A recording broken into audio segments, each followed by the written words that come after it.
Political campaigning আমিও আপনাদের গতকাল বলেছি একটা টিভি চ্যানেলে ইন্টারভিউতে যে গ্রেটার ক্যালকাটায় ছোট ছোট ক্যাম্পেইনিং হোক, কিন্তু বড় বড় ক্যাম্পেইনিং আমরা যাচ্ছি না। আমি তো কিছু বড় ক্যাম্পেইনিং করবোই না। আমি একটা মাত্র লাস্ট ডে 26-এ একটা মিটিং করে দেবো, তাছাড়া আমি করছি না। এবং এখন আমি পলিটিক্যাল পার্টি লিডার হিসেবে ফেস করছি না।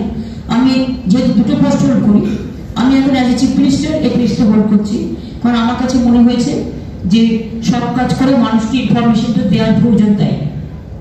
এই পর্যন্ত আমার বলার ছিল করোনা নিয়ে, যে টোটাল আমরা 58টা হসপিটাল প্রাইভেট নিয়ে নিয়েছি, 207 তৈরি করেছি, 400 অ্যাম্বুলেন্সের ব্যবস্থা করেছি। আমরা এইসব আমরা অলরেডি যা বেড বাড়ানোর আগেরবার ছিল তার থেকে 20% বেড বেশি বাড়াচ্ছি। আমরা যেগুলোতে ইলেকশন হয়ে গেছে যে জেলাগুলোতে, সেখানে মেডিকেল কলেজগুলোকেও নিয়ে নিচ্ছি, কিছু মাল্টিন্যাশনাল মাল্টি সুপার হসপিটালকেও নিয়ে নিচ্ছি। এবং আমরা রিকোয়েস্ট করছি সবাইকে প্রাইভেট নার্সিংহোমগুলোকে যার প্রয়োজন তাকে ট্রিটমেন্টটা দিয়ে বেডটা রিজার্ভ রাখুন। কিন্তু যার প্রয়োজন নেই, জাস্ট টাকা আছে বলে আমি ভর্তি হয়ে গেলাম, অথচ আমার প্রয়োজন নেই, বেডটা অকুপাই করে রাখাটা এই মুহূর্তে ঠিক হবে না। আমরা বেডটা অকুপাই তাদের জন্যই দেওয়া উচিত যা দে রিকোয়ার সিরিয়াস ট্রিটমেন্ট। সেই জন্য আর যেগুলো আমরা হোম সেফ হোম করছি সেগুলো থেকেও যেটা হচ্ছে আমরা দেখে নিচ্ছি সিরিয়াস পেশেন্ট হলে সেখান থেকে আমরা হসপিটালে ট্রান্সফার করছি, সিরিয়াস পেশেন্ট না হলে আমরা করছি না। এই পর্যন্ত যুদ্ধকালীন পরিস্থিতিতে একদিকে নির্বাচন চলছে, টোটাল মেশিনারিতে ইলেকশন কমিশনের আন্ডারে ইলেকশন করছি, অন্যদিকে কোভিডের এই পরিস্থিতি। এখন ডিজাস্টার হলে জানেন আপনারা, ডিজাস্টার হলে আমি যেমন আমার মনে আছে 2016 একটা ব্রিজ ভেঙে পড়েছিল, ওই পোস্তা ব্রিজ। আমি যখন মেদিনীপুরে মিটিং করতে করতে ছুটে গিয়ে সব রিলিফ ওয়ার্ক করেছিলাম। ডিজাস্টার এগুলো অ্যালাউড আছে, ডিজাস্টার ইজ ডিজাস্টার, এটার সাথে ইলেকশন এগুলো কাজ করে না। কাজে আমাদের বাধ্য হচ্ছে, আমরা বলেছিলাম যে একবারে ইলেকশনটা হয়ে গেলে ভালো হতো, এখন যখন উপায় নেই তখন ইলেকশন কমিশনের এটা মেনে আমাদের চলতে হচ্ছে। সেই জন্য উপায় না থাকলেও আজকে আপনারা দেখেছেন আমি কত শর্ট করে করে মিটিংগুলো করে দিয়েছি, কোনটা 10 মিনিট, কোনটা 15 মিনিট, কোনটা 20 মিনিট, এইভাবে। এখন মানুষ তো একটা এক্সপেক্ট করে ইলেকশন হলে যে আমার ঘরে রাজনৈতিক লোকেরা আসবে। এখন সেখানেও মিটিং আমাদের 6 দিন তো এমনিতেই ইলেকশন কমিশন ক্যাম্পেইনিং কাজ সব করে দিয়েছে, ভালোই হয়েছে।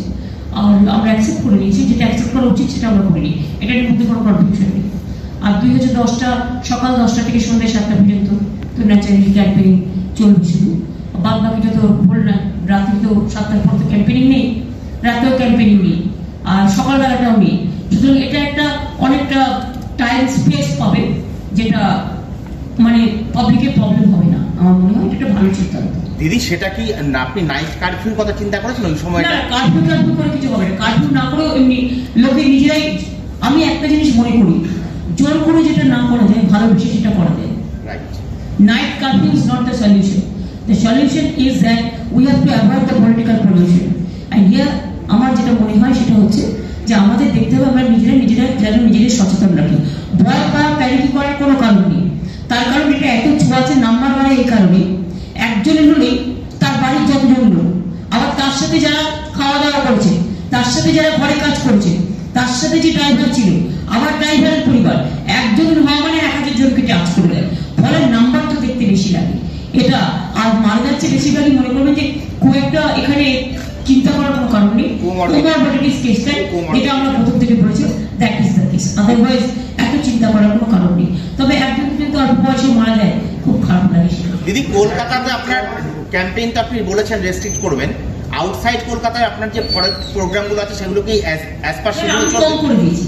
আমি যে 2-3টে করে মিটিং রেখেছি এবং সেগুলো আমি বলছি এত কম যে আমি বলছি কোম্পানিতে আর কেউ বলতে চাইছে না, আমি বলছি মানে 8 ঘন্টা মিটিং করে মিটিং শেষ। না নেই, এটা প্রধানমন্ত্রীকে আমি গতকাল চিঠি লিখেছি। আর ভ্যাকসিনের কথা আমি 24শে ফেব্রুয়ারি প্রথম চিঠি লিখেছিলাম যে আমি টাকা পয়সা নিয়ে বসে আছি, আমি স্টেট গভর্নমেন্ট থেকে টাকাটা দেবো, আমি যে ফ্রিতে সবাইকে ভ্যাকসিনটা দেওয়া, তুমি আমাদের ভ্যাকসিনটা সাপ্লাই করো। কেন করেছিলাম? তার কারণ একটা মিটিংয়ে প্রাইম মিনিস্টারের মিটিংয়ে ঠিক হয়েছিল যে স্টেট গভর্নমেন্ট সে কিন্তু ভ্যাকসিন কিনতে পারে না, সেন্ট্রাল গভর্নমেন্ট বলে দেবে কার কাছ থেকে ভ্যাকসিন কিনতে হবে এবং সেন্ট্রাল গভর্নমেন্ট পারমিশন দেবে, তবে স্টেট গভর্নমেন্ট সেটা কিনতে পারবে। এবং ভ্যাকসিনটা আমাদের হাতে নেই, এটা ক্লিয়ার করা উচিত এবং যার জন্য আমরা পাচ্ছি না। কিন্তু এখন উপায় নেই, লোক অসুস্থ হয়ে পড়ছে, বলে 1,500-2,000 ভ্যাকসিন আমাকে বাজার থেকে তুলতেই হচ্ছে। এটা আমরা এমার্জেন্সি হিসেবে পাচ্ছি যাতে মানুষ মরে না যায়। তাকে তো আমাকে তো দেখতে হবে যে আমি অন্তত কিছু মানুষকে বাঁচাতে পারি, কিন্তু ভ্যাকসিন ইজ নট অ্যাভেলেবল। ভ্যাকসিনের খুব প্রয়োজন, ভ্যাকসিনের প্রয়োজন, অক্সিজেনের প্রয়োজন, ওষুধের প্রয়োজন। আমরা বলছি আমরা 1,500-2,000 করে বাজার থেকে যা পাচ্ছি কিনে নিচ্ছি প্রাইভেটে। তার কারণ হচ্ছে আমাদের সেন্ট্রাল গভর্নমেন্ট না দিলে আমাদের হাত পা বন্ধ।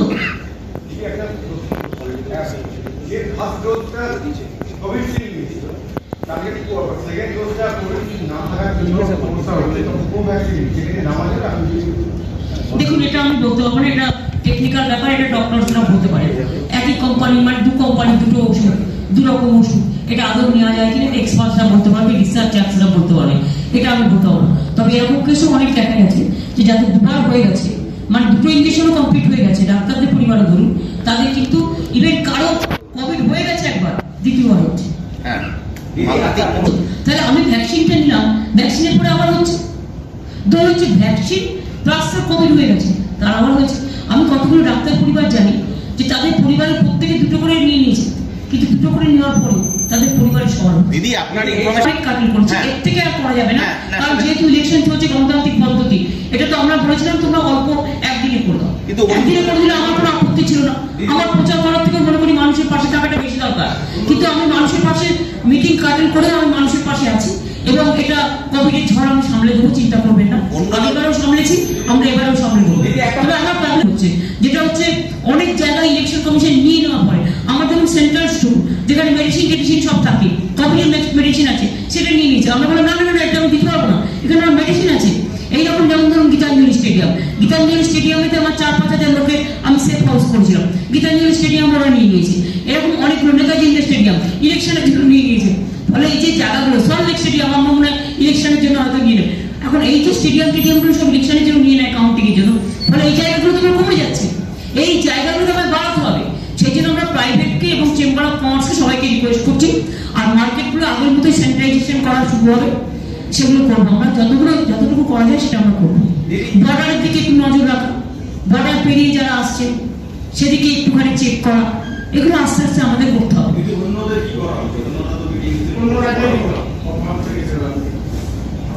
অন্যদের সম্বন্ধে আমি কিছু বলবো না, চ্যারিটি বিলিং সেট হোক, আমরাও বুঝে নিলে আমরা করতে বাধ্য হচ্ছে বিকজ অফ দ্য পরিস্থিতি। কিন্তু আমি মনে করি যে ইলেকশনটা একদিনে করে দিলে 3টে ফেজ ভালো হতো, তাতে আমার প্রচার করার দরকার ছিল, ওরাও প্রচার করতো না, আমিও করতাম। মানুষের প্রয়োজন 22 তারিখে ধরুন একটা ইলেকশন হচ্ছে, 22 তারিখের পরে আর একটা ডেট আছে 26 তারিখ, একটা 29 তারিখ, এবার 29 আর 26 একসাথে করে দেওয়া যায়, এটা ইলেকশন কমিশনের ব্যাপার। এই নিয়ে দেখুন আমরা রিকোয়েস্ট করতে পারি, আমরা অফিসিয়াল চিঠি দিয়েছি, অল পার্টি মিটিংয়েও বলেছি, এর থেকে বেশি আমি কিছু বলবো না। কারণ আমি অ্যাজ এ গভর্নমেন্ট বলছি, এখন আমি অ্যাজ এ গভর্নমেন্টও চাই যে যত তাড়াতাড়ি ইলেকশন প্রসেস শেষ হবে, তত তাড়াতাড়ি আমরা এই ব্যাপারটা আরো বেশি করে ঝাঁপিয়ে পড়তে পারবো। কারণ অ্যাডমিনিস্ট্রেশন কিন্তু বুক হয়ে আছে না, total administration is book for election, মাথায় রাখুন আপনি। সেই অবস্থায় তোমার কাজটা করতে হচ্ছে।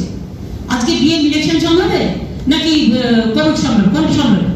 সেই জন্যই আমরা এইসব রিকোয়েস্টগুলো করেছিলাম। আর বিহারে 3টে ফেজ হয়েছিল, আর বাংলায় এমন কিছু নেই যে বাংলায় 8টা ফেজেই করতে হবে। ঠিক আছে, করে যখন ফেলেছে, আর এখন যখন কোভিডটা বাড়াবাড়ি হয়ে গেছে, তখন তো একটা টেক কেয়ার করার দরকার। এখন অনেক সময় এমার্জেন্সি সিচুয়েশনে কিছু না, আমরা যখন সময় আছে ক্লাব করে দিতে পারি। সুপ্রিম কোর্টেরও একটা 2020-তে একটা রায় আছে, যেটা হচ্ছে দরকারি ইলেকশনকে ক্লাব করে দেওয়া যেতে পারে।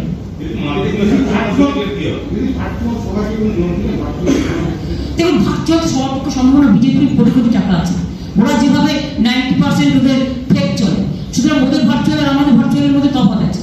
আর ভার্চুয়াল আমরা করতে পারি 20 জনকে নিয়ে, 30 জনকে নিয়ে, 40 জনকে নিয়ে, কিন্তু গণতান্ত্রিক পাবলিক মিটিংয়ে একটা গ্রাসরুট লেভেলে এটা কাজ করে। অলরেডি করে দিয়েছি, না না, চিন্তা করার কিছু নেই, আমরা ভেবে চিন্তে সিদ্ধান্ত নেব। মাধ্যমিক উচ্চ মাধ্যমিক পরীক্ষার্থীদের চিন্তা করার কোনো কারণ নেই।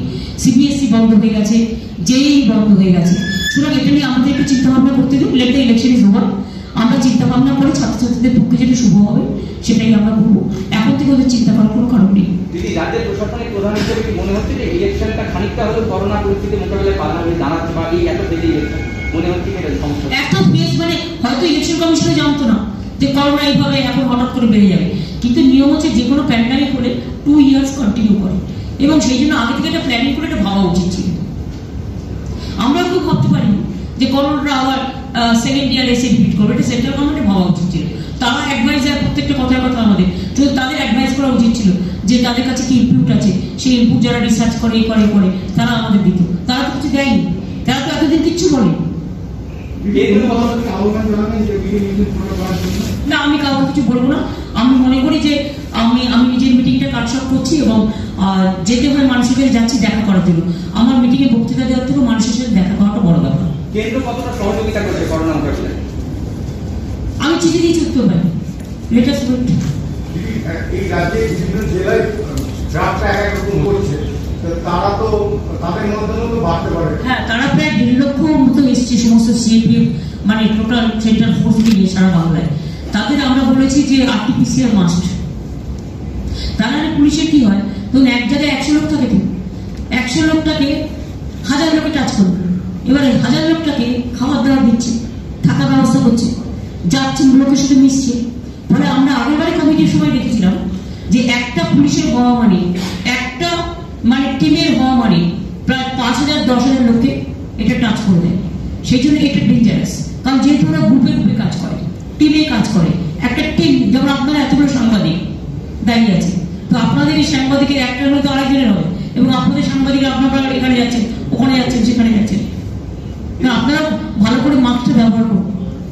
দিদি, ভোটের পর কি মনে হচ্ছে যে করোনা একেবারে খুব খারাপ সিচুয়েশনে চলে যেতে পারে? না, কেন এসব আতঙ্কিত করছে? আমরা তো চেষ্টা করবো ঝড় আসবে, ঝড় মোকাবিলা হবে, অত চিন্তা করার কি আছে? যে কোনো সময় দেখুন, কখনো কখনো ম্যালেরিয়া বাড়ে, কখনো ডেঙ্গু বাড়ে, কখনো এবারে নানা রকম, কখনো ইবোলা, কখনো নানা রকম অসুখ হয়, নানা রকম। তো কথা হচ্ছে যে এটা আমাদের সবাইকে মিলে মোকাবিলা করতে হবে। আমি তো একা কেউ নই, পাবলিককেও, টোটাল পাবলিক আমাদের কোঅপারেশন করে এবং পাবলিকও একটা বড় ভূমিকা পালন করে। আপনারাও সংবাদ মাধ্যমে একটা বড় ভূমিকা পালন করেন। আপনাদের কাছে আমার রিকোয়েস্ট থাকবে, এটাকে প্যানিকি বা টেকনিকের জায়গায় না গিয়ে, বা এটাকে নিয়ে মজা করার জায়গায় না গিয়ে, আমরা আমাদের দায়িত্ব, আমরা সবাইকে সতর্ক করবো, সচেতন করবো, কিন্তু আমরা কাউকে ভয় দেখাবো না। না, সেটা করা যাবে না, কারণ এখন আমি এটা পলিটিক্যাল দেখছি, আমার ব্যাচও নেই, আমি ব্যাচটাও ভুলে এসেছি। Thank you.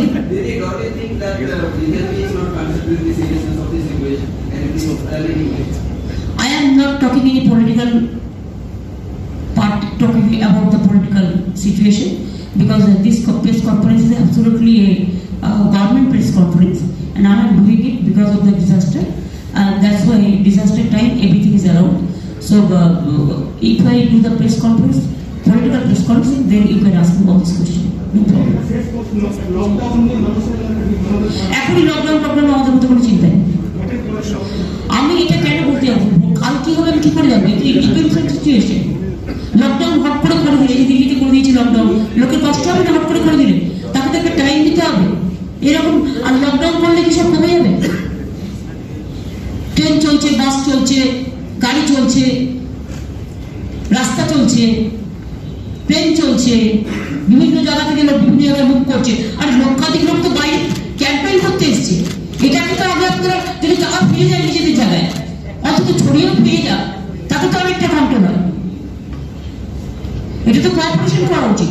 এত লোক কেন বাইরে থেকে এসে বসতে হবে?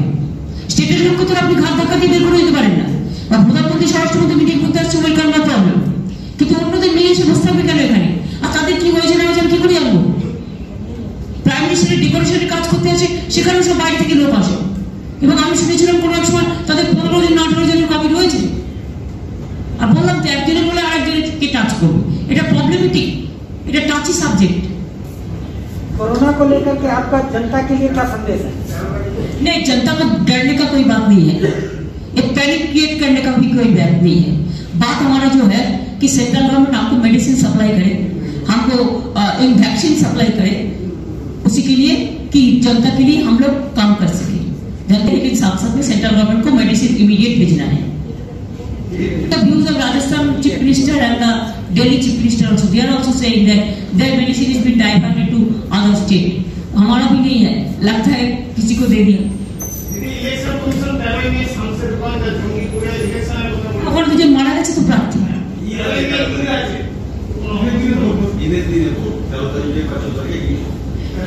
দেখুন, এগুলো তো ইলেকশন কমিশনের ক্যালেন্ডারে নিশ্চয়ই আছে, এতে কি কোনো লাভ হয়? আমরা এটা চিঠি দিয়ে জানিয়ে দেবো, এখন জানাবো না, ঠিক টাইমে জানাবো। তো আমার মনে হয় দেখে যদি কেউ সিদ্ধান্ত নেয় তো হোয়াট ক্যান আই ডু?